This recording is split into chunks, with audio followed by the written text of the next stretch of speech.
you heard of the Great Chicago Fire? Yes. And have you heard of the Titanic? Yes. And have you heard of the Eastland Disaster? No. And have you ever heard of the Eastland Disaster? I actually not. Okay. How do you pass this intersection frequently? Constantly, yeah. And have you ever heard of the Eastland Disaster? Have you ever heard of the Eastland Disaster? I've heard of it.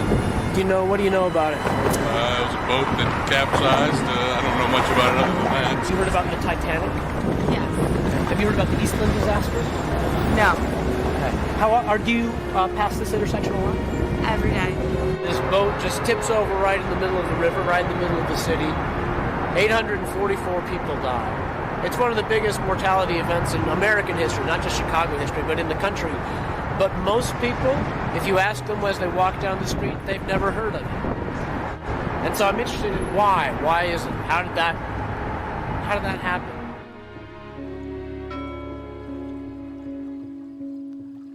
The sight was terrible. So many drowned. It's hardly believable.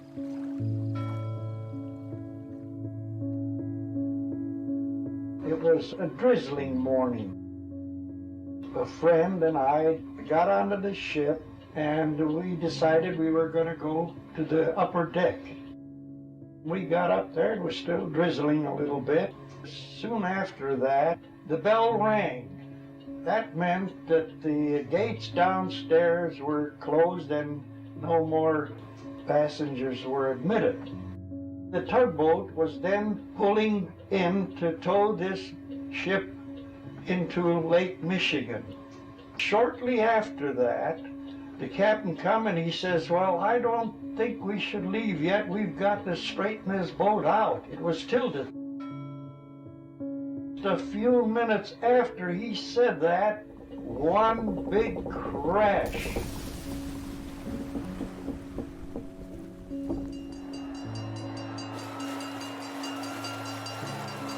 The push chairs that were in this ship and all the fancy glassware, you could hear it crumbling underneath us. There was screaming, and then the people that were in the waters.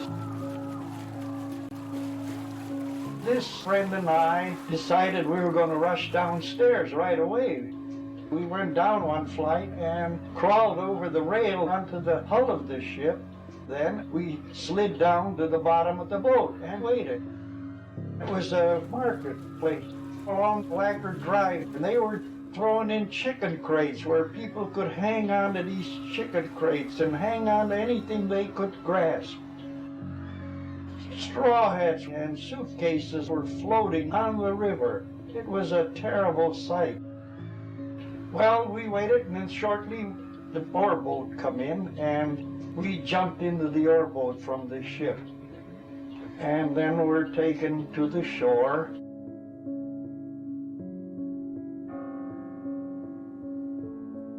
That a thing like that could happen with a ship that wasn't even on the move. You tell people, they say, I can't believe it, that many people would drown in the Chicago River. It was terrible.